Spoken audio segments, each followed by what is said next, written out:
Hi there, I'm Wendy McCallum, burnout and alcohol coach and wellness expert, and you're listening to Bite Size Balance, where everyday extraordinary women share their stories, expertise, and wisdom, all in the name of lifting each other up and creating a better life by design.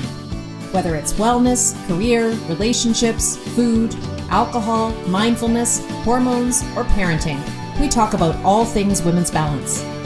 If your life looks great on paper, but it still feels like something's missing, you're in the right place. Welcome to Bite Size Balance. Hi, everybody. Welcome back to Bite Size Balance. I'm your host, Wendy McCallum, and I'm here today with my friend and special guest, Robyn Berman. Hi, Robyn. Welcome. Hi, Wendy. It's so great to see you. Yeah, so Robyn's coming to us from Ottawa, and I'm going to get Robyn to kind of do her own introduction because for sure I'm going to botch it up in terms of how she got to where she got to. But just by way of backstory, Robyn, do you remember when we first met? I mean, I think it must have been at least 10 years ago, probably more than that now.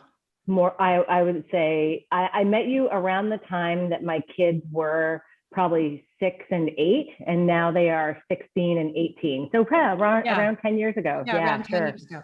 And so we connected. Do you remember how we first connected? I don't remember who introduced us, but I remember that I needed to be in your world because you were offering all kinds of amazing solutions around nutrition for families. And you were sort of preaching to my choir, and I wanted to know you, and I wanted to access information that you were sharing. And I actually wanted to be able to work with you a little bit in terms of you providing one-on-one support to my family, because we were kind of going through some interesting changes at the time that we met. So yeah. It was in my early days when I was doing largely food coaching. I think I don't talk about food very much on this podcast. I'm making a mental note right now, which I've done before. And then I keep forgetting the mental note because, as everyone who listens to this podcast knows, I'm in menopause and I can't remember anything. But I really should talk about food more on this podcast because it is something that I know an awful lot about. In my early days practicing as a coach, I was really focused on food coaching, especially for families and young children, because at the time my kids were still young too. My kids were probably the same age, like 6, maybe, when you and I met. And of course, in my early days as well, published a couple of cookbooks, which probably were the basis for you and I connecting. That's my guess. Yeah, absolutely. I own those cookbooks. Yeah.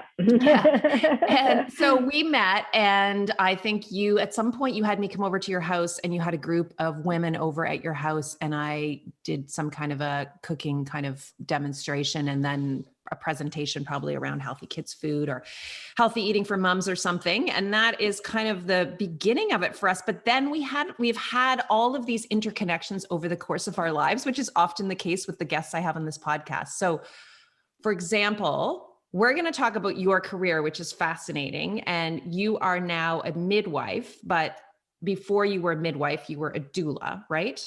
Yeah. So when I met you, I probably was just about to start midwifery school. So I started midwifery school later in life. I was 40 when I went back to school to become a trained primary healthcare provider. I had worked as a doula, a birth doula, a postpartum doula, and a breastfeeding educator and counselor for about 8 years, and then decided that I really wanted to shift into more of a primary healthcare role. And so debated medicine, midwifery. It was really because of the people that I met around that time in my life, it's kind of how I got to where I got to in terms of my decision to pursue midwifery. It just intuitively felt more like the right choice for me based on the philosophy and sort of core values of what midwives can offer for people in the childbearing years of their life. Because midwifery is not just about catching babies. It's about well body care. It's about postpartum care. And kind of like incorporated all the things I loved about coaching, if we'll use that word, coaching people and helping people navigate that really vulnerable but beautiful time in life. Yeah. And I want to talk a lot more about that. I want to talk about midwifery. But I remember, I feel like we also were connected. So somehow, and I've mentioned this on the podcast before, I became a member of the board of the Nova Scotia Doulas Society. I don't even remember exactly how. Somebody bravely asked me. That is great. I knew nothing about it except that I had used a doula when I gave birth to my daughter. And we also had made sure that my son's birth mom had a doula when she gave birth to him. So I had experience with doulas, but I didn't, I knew nothing obviously about doulas, and I don't know how I ended up on this boards, but I did. So we were kind of connected that way as well. And then over the years, I think we just realized that we have a lot of different female friends in common. And so our paths just continuously kept crossing, and we stayed in touch. And then you moved away to Ottawa a couple of years ago now, I think. That's right. Yeah.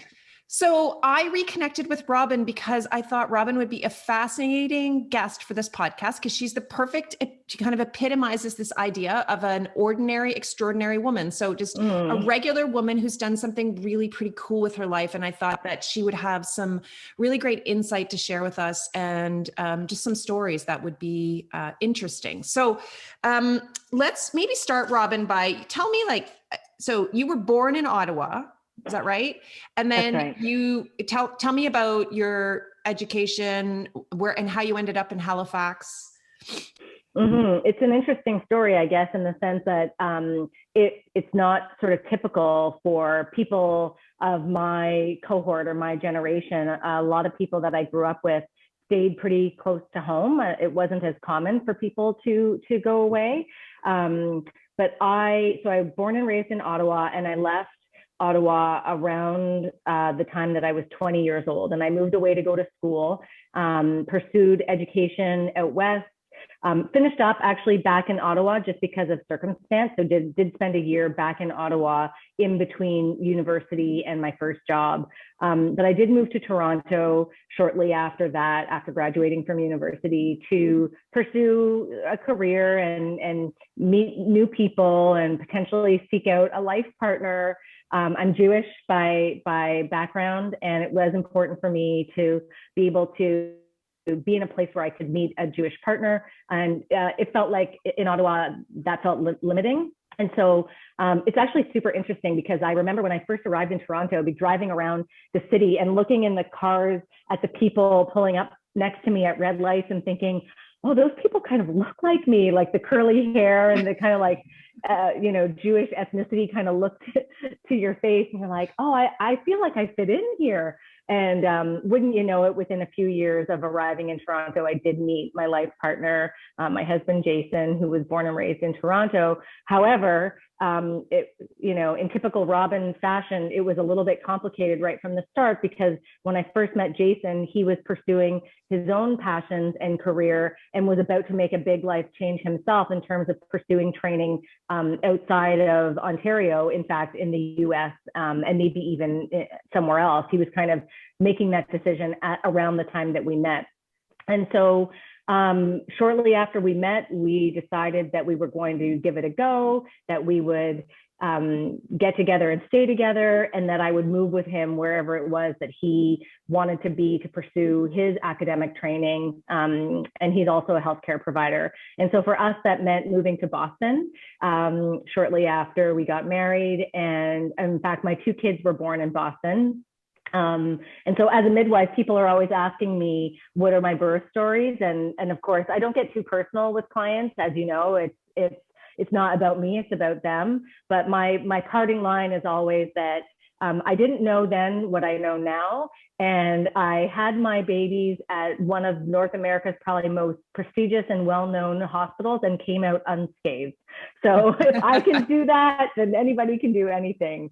So my two kids were born in Boston. And then it was living in Boston that sort of familiarized us with the East Coast of North America. And when my husband was finished his training and sort of looking at options to pursue a career back in Canada, because that was always the goal, was to move back, Halifax ended up being the perfect place for us. And they had an opportunity for him that we couldn't say no to. And so we moved to Halifax. When I arrived, I landed on July 1st, I think it was Canada Day. And I had a 1-month-old and a 2.5-year-old. And I remember standing on my driveway and looking around and thinking to myself, okay, well, here we go.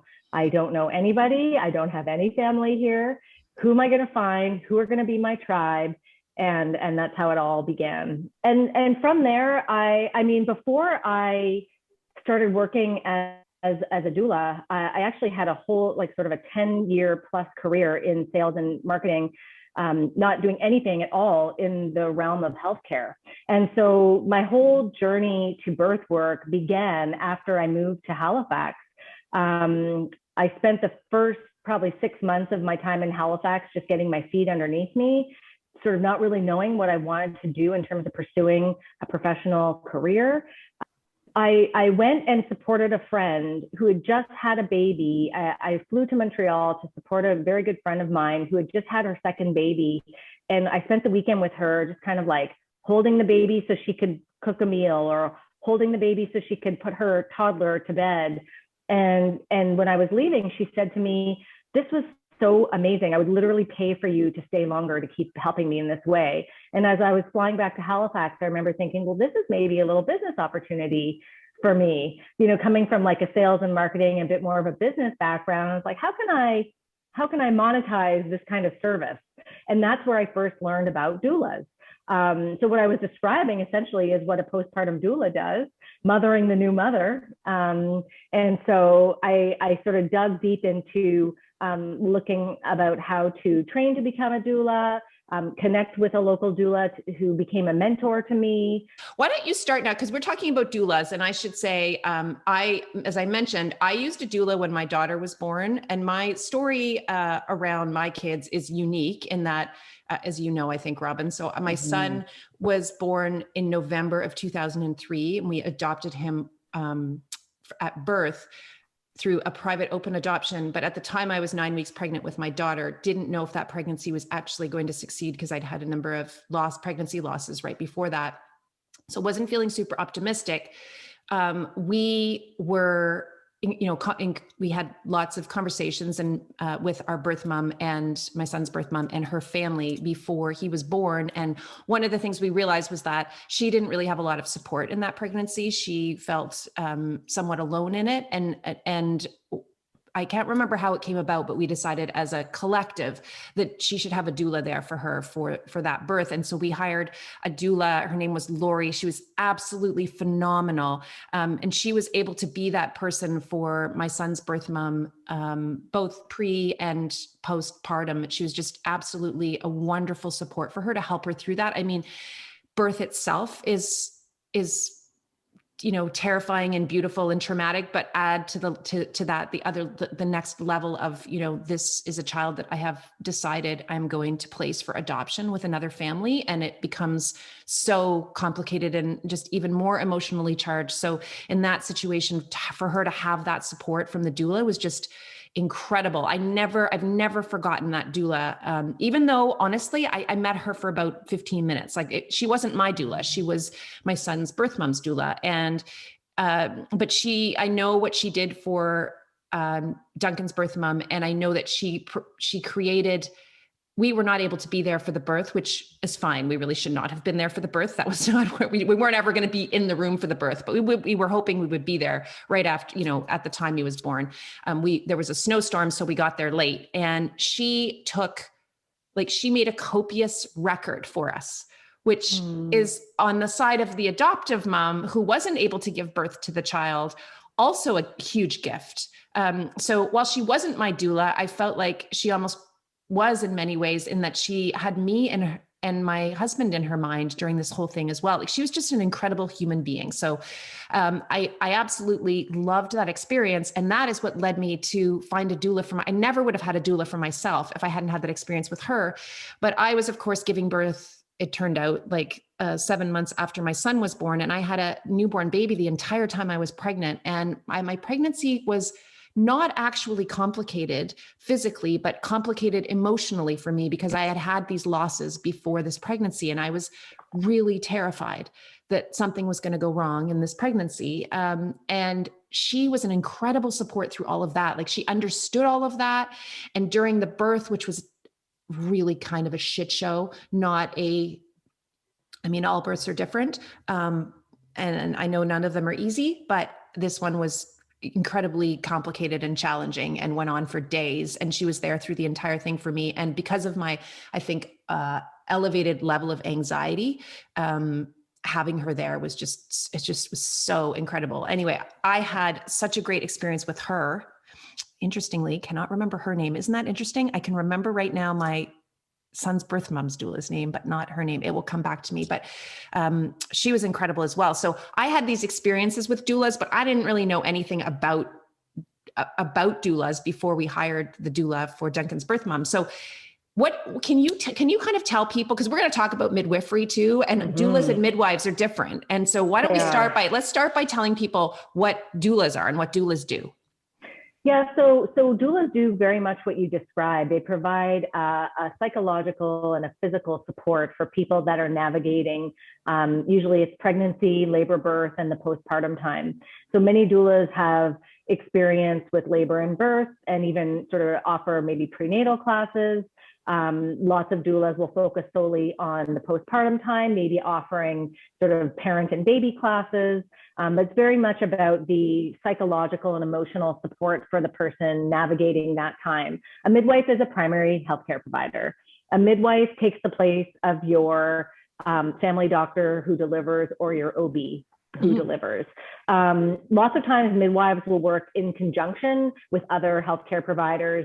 So physicians, nursing, whoever else may need to be involved in the care of the client.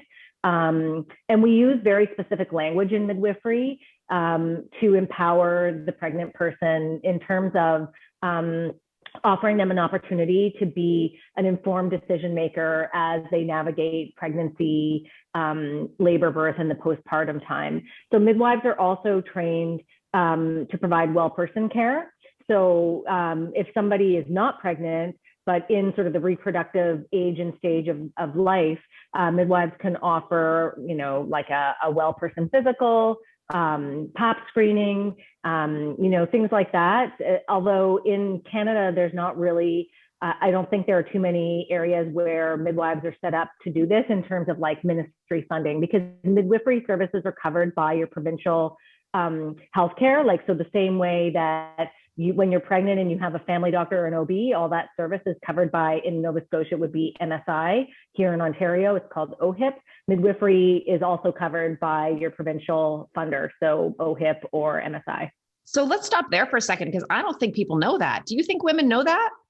No, I don't. I think people assume that they have to pay for midwifery services out of pocket. Yeah. And what's so great about because of the philosophy of midwifery care, and really we believe that every person should have access to a midwife, and unfortunately there's so much demand for our service and not enough providers to care for all the people who want us.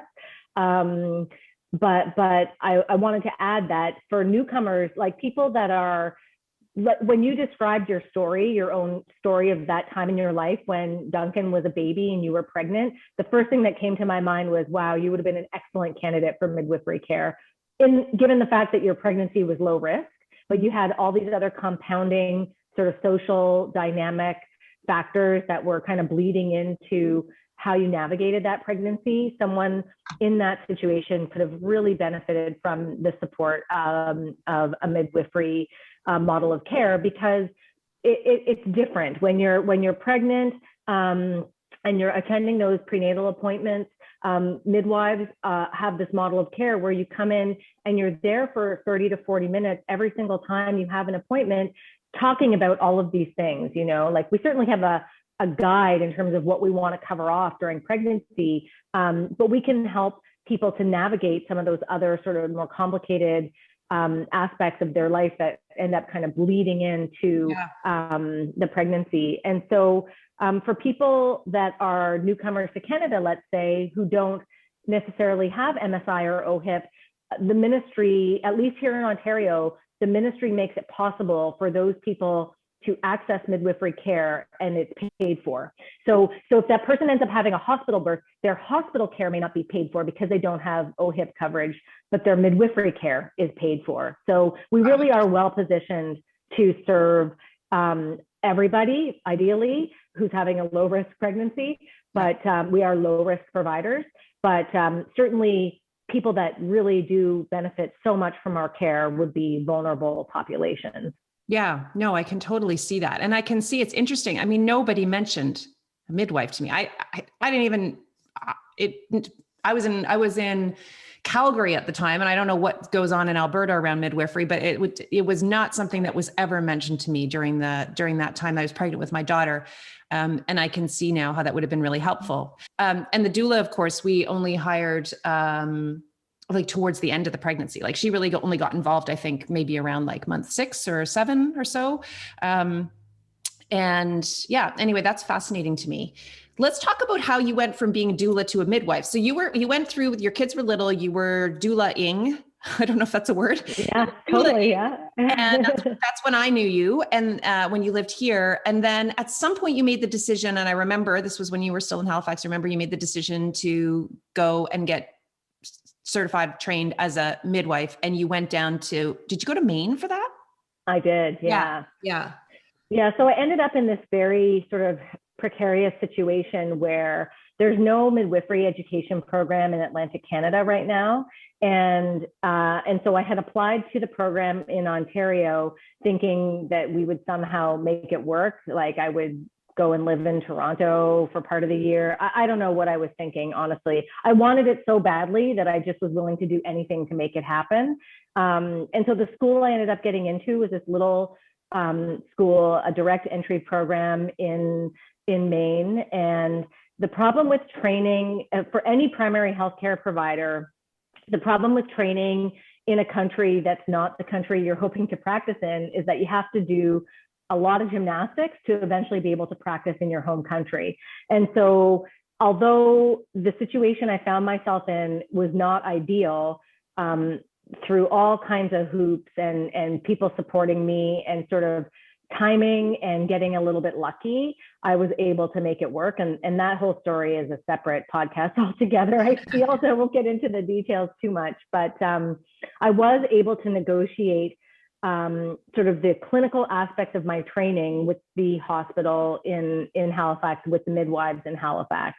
And again, that was difficult and not the easiest thing to sort of get off the ground. But again, like logistics and timing and a contract, and it all just kind of worked.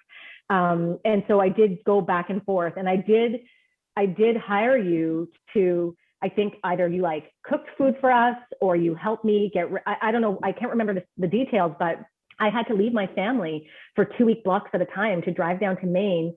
And my husband doesn't even know, how to cook rice. Do you remember that whole story? I do. I don't remember what I did for you. I mean, I definitely was not in the business of catering, but I think that I think I helped you. I may have made some stuff for you that was frozen. Yeah. And I do remember that. And probably also gave you some guidance on like some stuff you could do, make in advance easily that was healthy and freeze and that kind of thing. But I do remember that now that, I'd forgotten, but I remember that now. And then you were traveling, you were kind of going back and forth. You were down there doing stints, and eventually you got certified and then started working as a midwife in Halifax. In Halifax. Yeah. Yeah. So I did 3 years of that back and forth with my education program in Maine. And then I did another year, I did an additional year because I had to do a bridging program that would allow me to be recognized and become registered with the council in Nova Scotia. And so, which is the regulatory body for midwifery in Nova Scotia. And so I did one more year of back and forth. This time it was in Toronto, and I lived at my sister-in-law's place. So I actually got to see my family a little bit more than I had when I was going back and forth from Maine. But when I started my clerkship in Halifax, that would have been early in 2017. And then I became a registered midwife in the province of Nova Scotia in May of 2017, which professionally was a very, very proud moment for me because I had gone back to school later in life. My kids were young. My husband was a full-time healthcare provider and sort of at the peak of his career. And I honestly don't know how we made it work, but we did. And here we are. So I practiced in Halifax for a couple of years, and then my husband's job is what brought us back to Ottawa, actually, ironically enough. And so I practiced here for almost 2 years. And now I've moved into a more administrative leadership position. I'm now working as a clinical lead midwife at the Ottawa Birth and Wellness Center.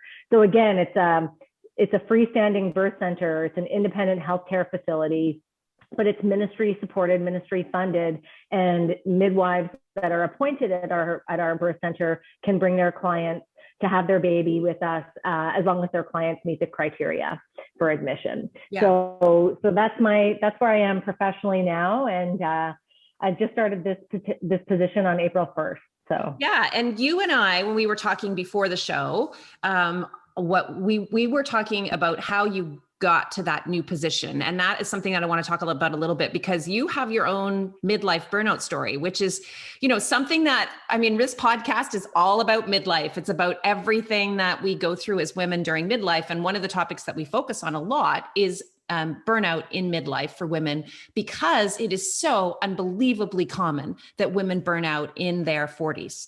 And the reason for that, I mean, it's complicated. And Dr. Sarah Bailey and I have discussed this a million times in our episodes. And I've also talked to other guests about it. But the reasons for that are complicated, but it really comes down to the fact that we are, during the course of our 30s, in that phase in our lives, and our 40s, frankly, where we are doing what we've been told we can do, which is to do it all. But unfortunately, nobody really is giving us any of the support and tools that we need to do it all well. So we're just trying to do it all. And you are, perfect example of this. I'm also an example of this, going through your 30s with young kids and into your 40s, and then trying to also have the career that you want for yourself, and recognizing that in order to do that, you're going to have to become a master of all the things, which you can only do for so long. And then eventually it catches up with you. And I think that it sounds like that's what happened to you in the last few years. So why don't you walk us through the transition to Ottawa, and you're starting to work as a midwife there, and what led to you, recognizing that you were in effect burning out? So this conversation is so fascinating for me. And I don't know that I ever would have recognized or sort of given myself permission to call what I went through last year burnout until I'd had that chat with you. So thank you for opening my eyes to appreciating what it was that I went through, because I do feel like we have this burden where we are trying to do it all. We're not really giving ourselves permission to take a step back and say, this is too much. Like if I was counseling somebody, and of course, as a midwife, I'm counseling people all the time. If I was counseling somebody, I would completely highlight or point out to this person that what you're going through, it's too much, and you shouldn't have to be doing that. And you can make a different choice for yourself. Giving myself permission to make a different choice. It took me a full year to get there. And again, I don't know that I ever would have recognized it as burnout, as you describe it, had it not been for that conversation we had. So, because I didn't feel like I deserved to have that title or call it that. Right. So let's stop for a second, Robyn, because there are women listening to this podcast who probably haven't heard any of the burnout episodes. Just to put a really simple definition around burnout. Burnout is simply chronically elevated stress. That's what burnout is. So you go through a very long period of elevated stress, chronic stress, which is what our 30s are for most of us, and our 40s. So we have the stress. If you go back and look at my life, the stress of trying to start a family, incredibly stressful, having multiple losses. I did an episode a couple months ago now where I talked about my own story around infertility and recurrent pregnancy loss. And I realized, in the course of telling that story, that all of those losses for me, so I've had 5 pregnancies and only 1 resulted in a birth. So I've had 4 losses, and they occurred over a span of 10 years. They were spread out. Some of them were intentional pregnancies. Well, 3 of them were intentional. 1 of them was not. The one that was not was the one I wanted the most of all of them, and the one that went the furthest before it terminated. And what I've realized now in hindsight is that those were all like small T traumas for me. Those were all pretty traumatic life events, but I just kept on fucking going because I didn't have any choice. I had little kids for some of them. And for the first couple, I didn't have any kids yet, but I was working as a lawyer, a successful lawyer at a law firm. At that point, I would have been up for partnership. I always had pressure on me. There was never a point in my life going back when I honestly, I think back to before law school. I cannot think of a time, except for my gap year where I traveled. I can't think of a time where I was not under intense constant stress and pressure. And then of course I had my kids, which was amazing and all of that, but now I'm parenting 2 babies while I'm a partner at a law firm and trying to make that work.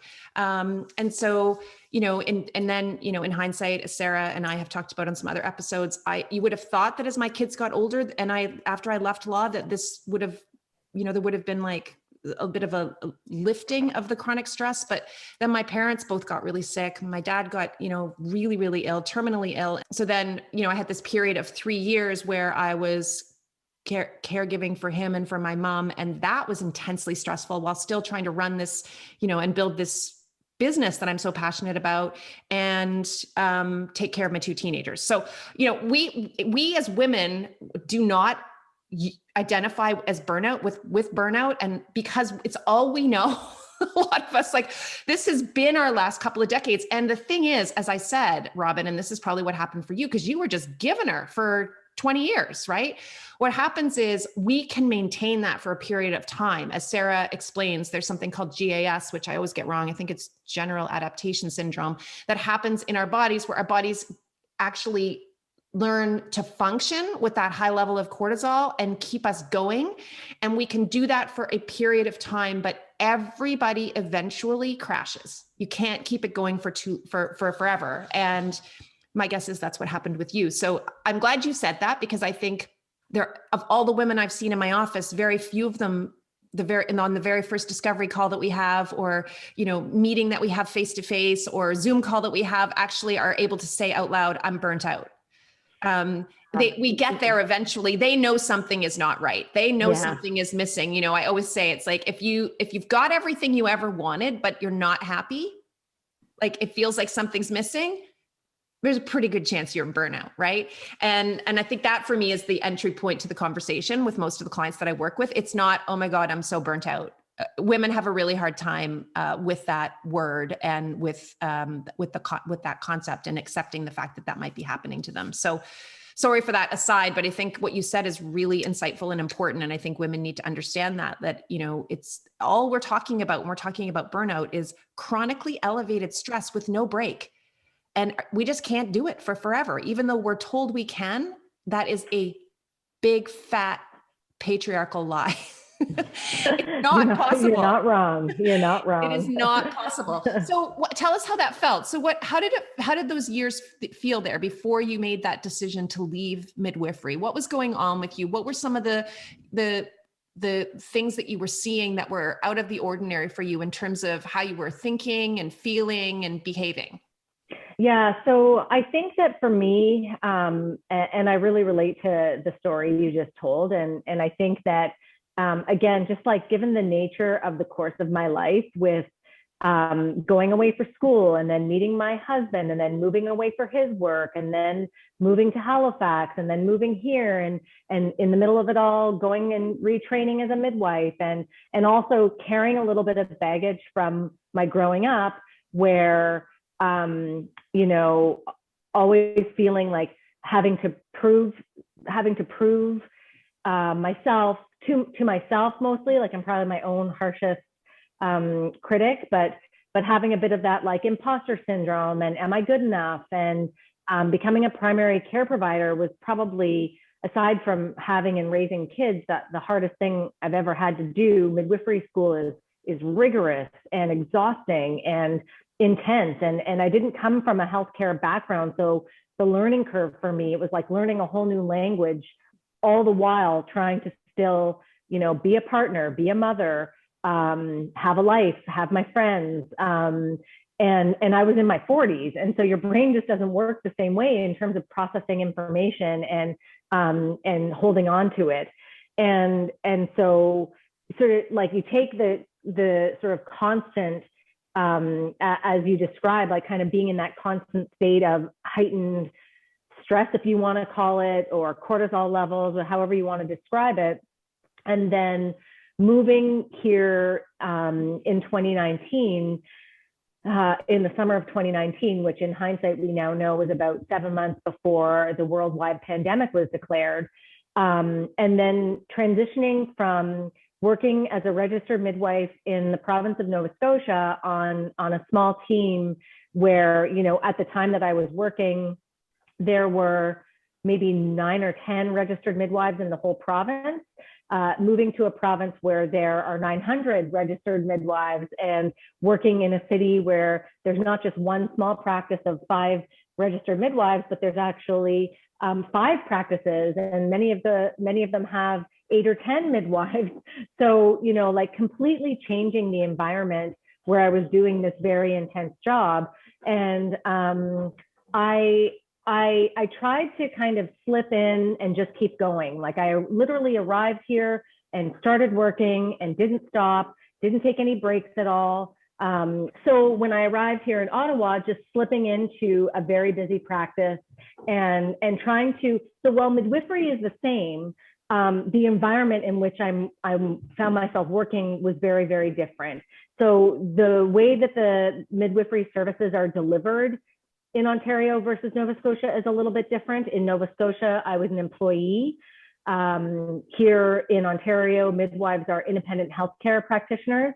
And so sort of navigating that piece of it, the integration of midwives into the hospitals in this region are notoriously challenging, and sort of like slipping into an already existing practice of midwives, but not totally being on board with how they're running their business, and like having ideas about how we could make things maybe different and better in terms of our ability to try and prevent burnout, because burnout in midwifery, the attrition rate is very, very high, particularly in this province, in this region. Like even since I arrived here, the midwives that are at the practice where I was working, it's almost like they've had almost a complete changeover. So I found myself just kind of keeping going and keeping going and keeping going. And so what I'll say in terms of why I started to consider stepping away from clinical care was because I was started to feel like as though I could not protect my clients from how they would be received in the hospitals here in terms of the integration piece and how midwives fit into the hospital here. And I could not actually protect myself as a practitioner from being, you know, ostracized or finger pointed at or blamed in terms of how I was delivering care to my clients in the hospital setting.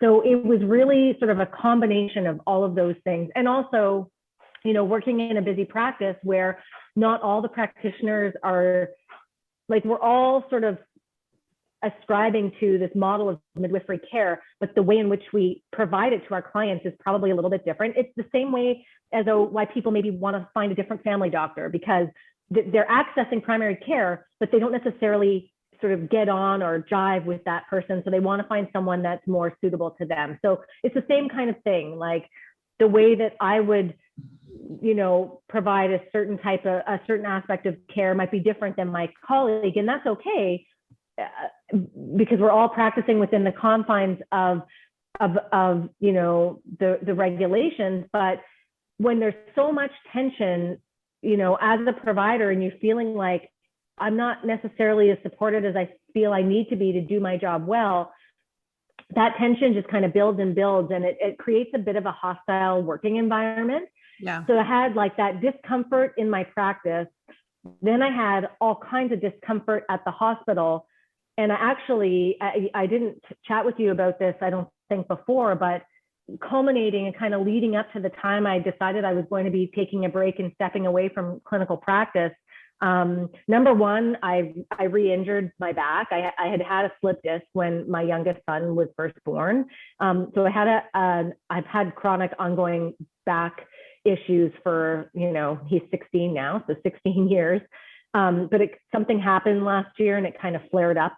So I was having, and it probably actually has to do with how much stress I was carrying, is that my body was just like, we can't do this anymore. And it kind of gave out. But I was having so much anxiety and stress around bringing my clients to hospital. So with midwifery, you know, your clients, you're providing care to low risk people who are pregnant and having a baby. some people choose out of hospital birth. And I think when people think of midwives, they think, oh, those are for people that want to have a home birth. Not at all, not necessarily.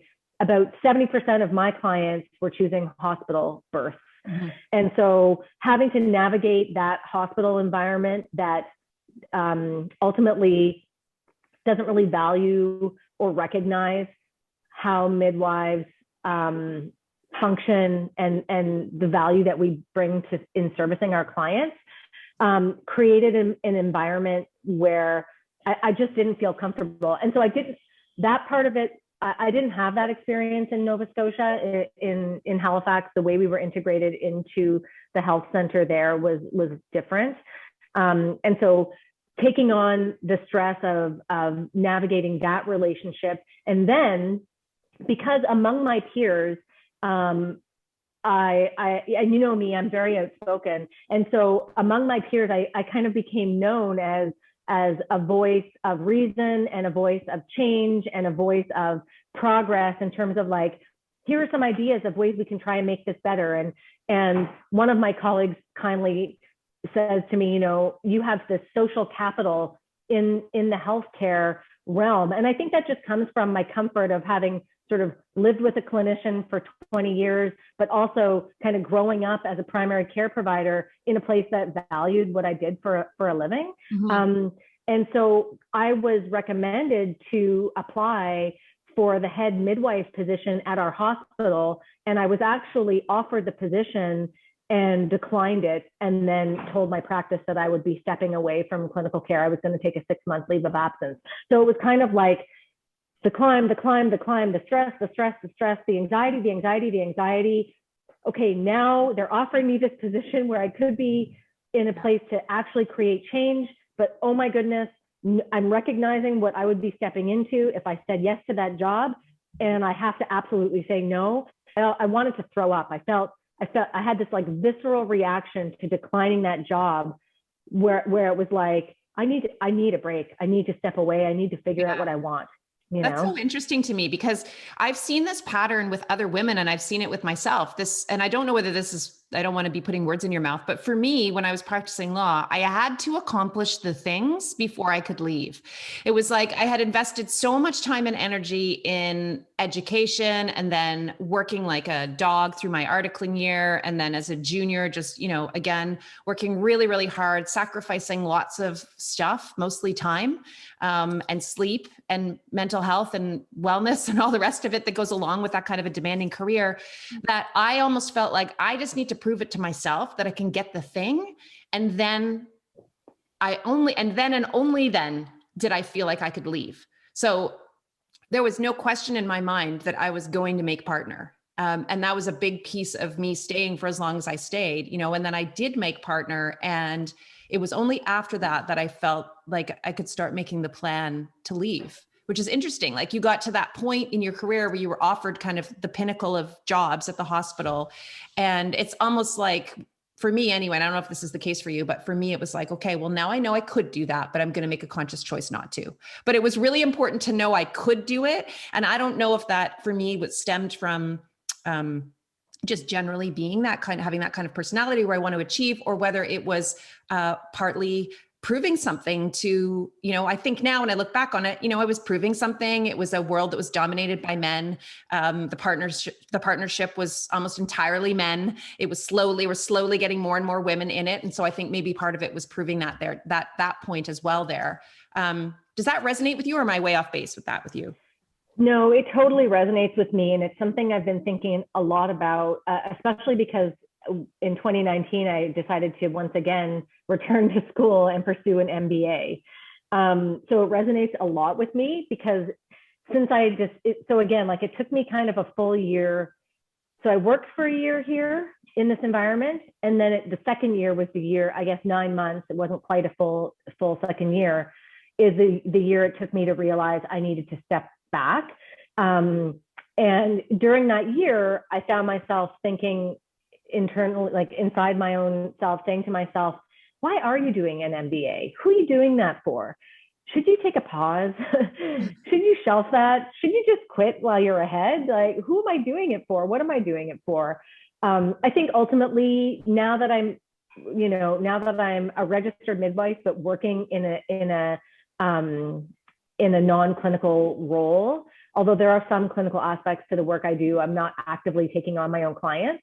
I see the value of the MBA, and I know it's something that I will ultimately achieve. I'm probably 3/4 of the way done, and I'm feeling really good though about having slowed it down.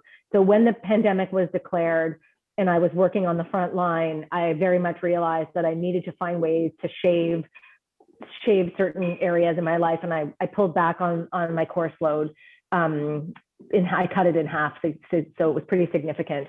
But having now had some time to kind of process all of that, I realized, yes, the MBA is something I'm still moving towards, and I know I will accomplish that. And it is for me, and it's something I've wanted for a very long time. And I think in the beginning, and this is going back to my mid-20s probably, again, am I good enough? I could never do that. I can't write the GMAT. I'm too stupid. People I know that are in business school are way smarter than me. Sort of like not thinking I had the credibility to even consider trying. And here I am, getting that advanced degree and feeling finally like I deserve it, and I'm doing the work, and I'm really proud of that. Yeah. But so yeah, it does resonate a lot. And I think another thing I've been able to take out of this year of self-reflection is that I can still want for something in terms of like a professional achievement, but it can be on my own time and at my own pace, and it doesn't have to rely on what others expect of me. Because a big part of turning down that head midwife position and then making a decision to step away from clinical practice is that I felt like I was letting my colleagues down.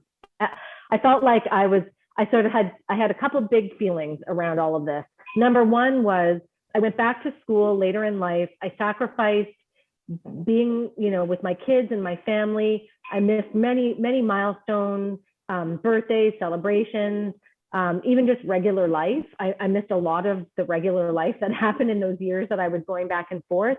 And the sleepless nights, of course, as a midwife, you're working 24/7 and being tied to the phone or the pager. And what's it all for, and who's it all for?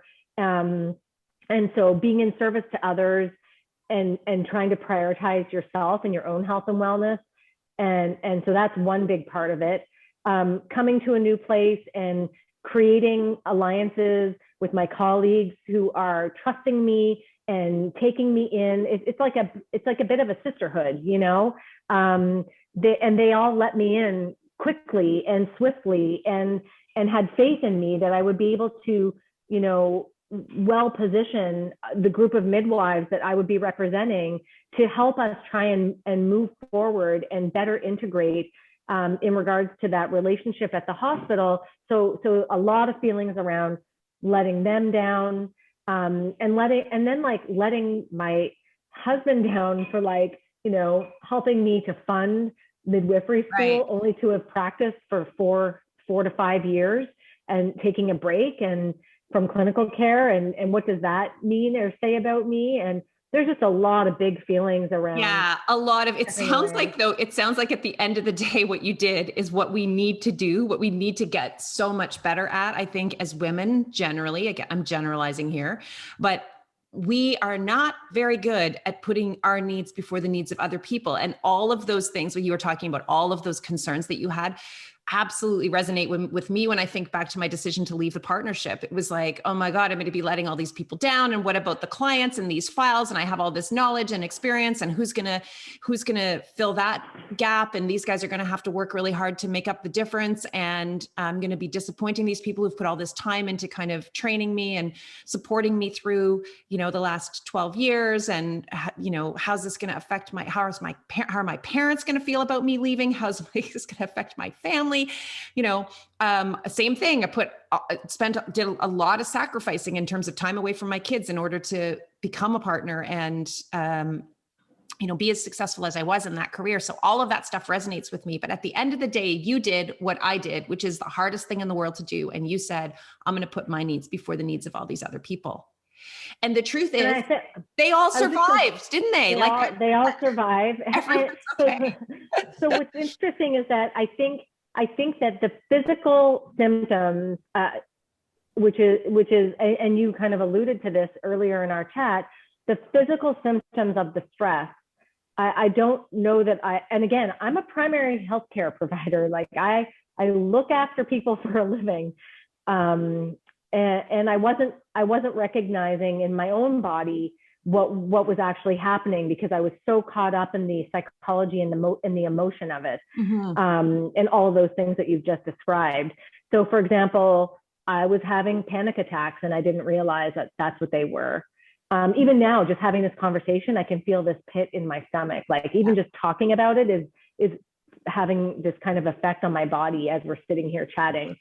The stress and the sadness, and like I think probably what ended up happening is that I fell into also a bit of depression, feeling helpless and stuck and alone, and also not having any friends. Like I moved cities, and while this is the city that I grew up in, I hadn't lived here for 30 years. Yeah. And I had a couple of friends that I had reconnected with, but I have no community here. Yeah. No one really supporting me here. And I didn't feel like I had anyone to talk to and who would want to talk to me, because I was just such a downer. And and I think that it was a lot of walks outside, a lot of self-reflection, a lot of listening to other people's stories, and a lot of, relying on my partner, my husband, to say, you need to do what you think is best and I'll support you no matter what. Because obviously we can't help but take into account the financial considerations of stepping away from a professional responsibility, right? Yeah. So I think what you're saying is that in hindsight, when you look back on it, you can see that there were some flags there that, if we, and this isn't in any way a criticism, I think I did exactly the same thing when I was practicing law. There were so many flags that I just chose to ignore, to be honest. And I think women need to get better also at trusting their gut and their intuition, but also recognizing that their body will send them a signal, when something is not right. And I think we have to get better at listening to that and recognizing that. And hopefully that will lead to women at least questioning whether there are things in their life that they need less of and things in their life that they need more of that aren't there right now, in order to help them prevent, going into that full burnout place. So now you're happily working at the birth center, and you have a different role. And the last thing I wanted to talk about around all of this is the role, because as you know, I'm a big talker about women's midlife and hormones and all of that stuff. And you and I are about the same age. How old are you now, Robyn? 49. Exactly the same age. And so I am curious, because I have been seeing this as a pattern in the clients and women that I support. So part of the conversation that I think is missing around burnout and midlife generally is normalizing the fact that most women end up putting stuff on hold. Not all women, but most women. And frankly, if you don't put one thing on hold, you're putting something else on hold. Like most of us either put our career on hold in order to have a family, or put our family on hold for a while in order to have a career, or make a decision not to have a family because there are other priorities that we have for ourselves. There's almost always a trade-off here. And so in my experience, again, supporting, the hundreds and hundreds of women that I have who are in their 40s, highly successful, high achieving women, that's who I work with, I am seeing a pattern of women in their usually it's their late 40s, early 50s, saying, wait a second, it's my turn. Like what, and I see that with you, with going back and doing the MBA, and with, also with the decision to do the midwifery when you were 40. I see it with me in terms of saying, okay, I'm done with like half-assing this coaching thing. I want to turn this into something important and big. I want to really have an impact and an influence, starting the podcast and, really kind of digging into a really specialized niche of women that I support. All of that happened for me in the last couple of years. And so I just think it's interesting that you are where you are in your life. And I wonder if you've put any thought into that. You and I talked before the podcast a little bit about hormones and the role of declining estrogen, and how for many women that feels like a coming home. Like you almost come down from your, nurturing pedestal where you take care of everybody else, because the estrogen is pumping and pumping through our, 30s and early 40s and almost like come down from that. It's like a feeling of being grounded again and rooted and sort of coming back to yourself. And maybe for the first time, certainly for me, for the first time in a long time, really asking myself the question you asked yourself about the MBA, which is,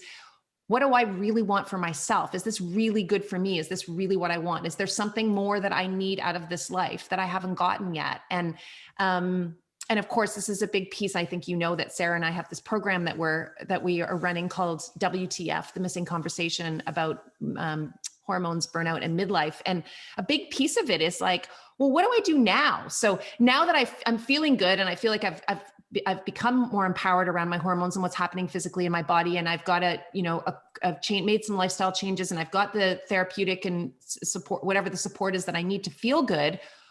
What's next for me? Because I got another 30 years left of living to do. Like, does any of that resonate in terms of your decisions and the changes you've made over the last couple of years?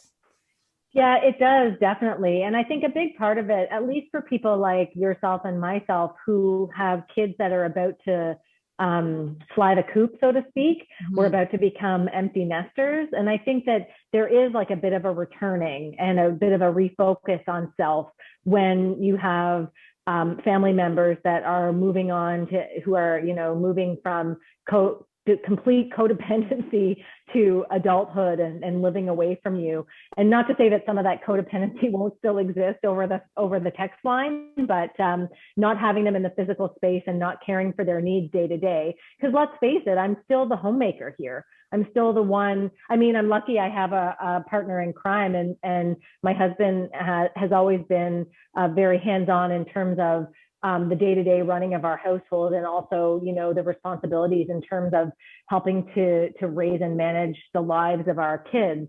But I do think that there is this sense of like, all of a sudden you find yourself with a little bit more time on your hands, that shift in hormones, which is like kind of hits a bit of a reset button for people. And maybe even for many people, like for me, I'm not at a career sort of higher plateau yet because I just haven't been doing this work long enough. But for a lot of people, probably finding themselves at a bit of a career plateau, or kind of like having reached the goals that they had initially set for themselves and having worked in that particular profession for, a couple of decades or what have you, and trying to think about what is coming next. So, I mean, and I had said this to you earlier, and I think it's worth repeating, is that the work that we do as midwives, the foundation of the work that we do as midwives is empowering people to be autonomous decision makers and driving their own health and wellness. In midwifery, we call it informed choice decision making. You can call it all kinds of things. There's all kinds of buzzwords around this. But really what it is that you're making decisions in your life about yourself, for yourself, founded in evidence and guided by instinct and knowing. And so I think just like with age and maturity and time and life experience comes a better ability to tap into that knowing, to be able to drive your decision making. Yeah. And so when it comes to, for example, people who are perimenopausal or menopausal and making decisions around their healthcare, having that intuition guide the decision making and having the ability to access evidence-based information around those decisions, I think it can be so empowering, and it's an opportunity for people our age to kind of take it back, if you know what I mean. And that's kind of the shift that I'm feeling and sensing right now in myself and in my friends who are of the same, not just age, but even kind of stage of life more so, I would say. Yeah, I totally agree. That's a good way to put it. I think that what I see is that for many women, they spend the first part of their lives doing what they are told they should do or they think they should do. And when I don't know exactly what the connection is with the changing hormones, I mean, Sarah and I have done a lot of, we've had a lot of conversations around this and a lot of hypothesizing around it. But it is definitely a pattern that women come into the tail end of perimenopause and menopause feeling much, as Sarah and I like to say, just giving many less fucks about a lot of stuff that up until that point really seemed to matter a whole lot. But just also getting to a place where instead of asking what they should be doing, they're starting to ask, what do I need to be doing? Like, what is it that I need to be doing now? And so we try to celebrate that, which is why I was so excited to have you on the podcast, because you're doing exactly that. You're just a great real life example of somebody who is not finished. And there's this stereotype out there that we hit menopause and we dry up and that's the end, right? And instead, what we're trying to do is say, no, this is just the beginning, right? Of really the second chapter for us. And the world is your oyster if you can just get out of your own way. And also, frankly, that's not really fair, because it's not so much about getting out of your own way for some women. It's like get empowered so that you can actually take back some control over this, right?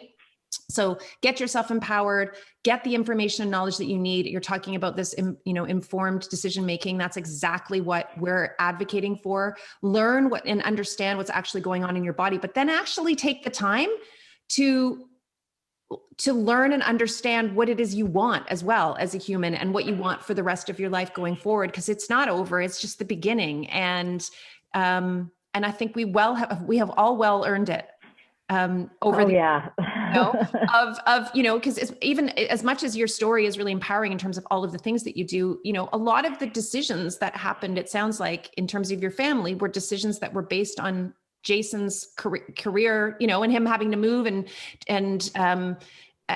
he has, we could do I could do a podcast with him, because his career is in itself is just an incredible story. He's got such a cool story around what he does. But that happens, right? We give a lot away in the first 20 years of being family people. And I think when we get to this stage, we are totally justified and entitled to take some of it back. And that's what I am hoping to help empower women to do and to celebrate. And you are such a great example of that. So thank you so much for sharing your story so honestly, Robyn. It's been so great talking to you today.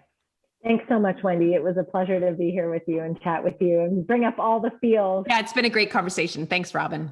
It's been terrific. Thanks, Wendy. You've been listening to Bite Size Balance with your host, Wendy McCallum. As a burnout and balance coach, I help busy high achievers like you create a more balanced, joyful life. If you've been putting yourself last for way too long and are worried that you're burning out, grab your free burnout checklist at www.wendymccallum.com/checklist. That's www.wendymccallum.com/checklist.